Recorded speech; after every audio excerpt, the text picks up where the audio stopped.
चलिए एक प्यारी सी रचना महामाई के चरणों में और महामाई को मनाना है और कहना है झूम नाच की क्या और कैसे। चुनरी के रंग लाल तो हर माई क्या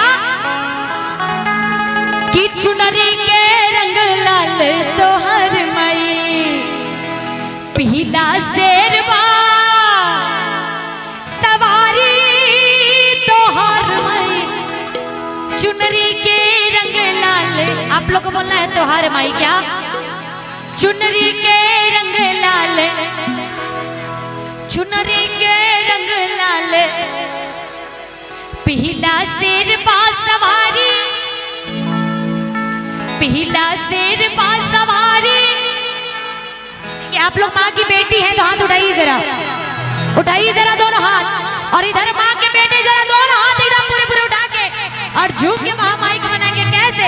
ये वन सच्चे दरबार की मैंने मोबाइल उठाने को नहीं बोला है मैंने मोबाइल उठाने को नहीं बोला है हाथ उठाने को बोला है। जरा हाथ उठाइए अरे कैसे चुनरी के रंग लाल तो हर माई चुनरी के रंग लाल तो हर माई पीला शेरवा सवारी तो हर माई पीला शेरवा सवारी तो हर। जरा उठाइए दोनों हाथ। देखिए माँ को मनाना है ना दरबार में आए हैं दरबार में जिसने किया शर्म उसके फूटे गरम। जरा दोनों हाथ उठाइए लंबे लंबे एकदम सीधे सीधे उठाइए जरा दोनों हाथ। इधर वाले मोबाइल कम दिखाइए ना जरा हाथ उठाइए अरे कैसे चुनरी के रंग लाल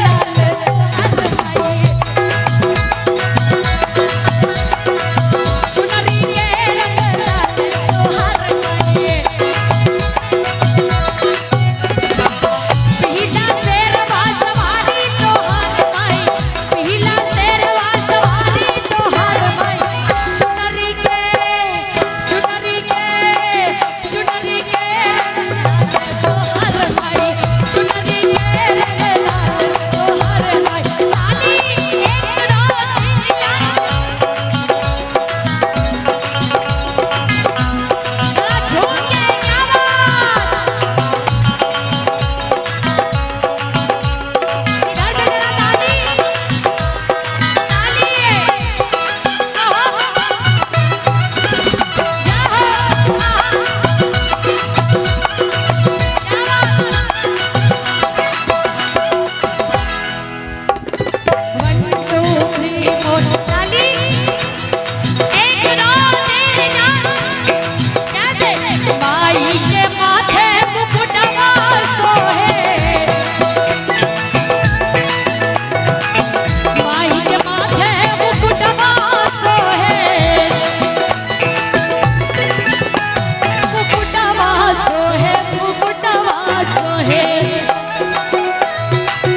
ताली बजा के कैसे कि माई के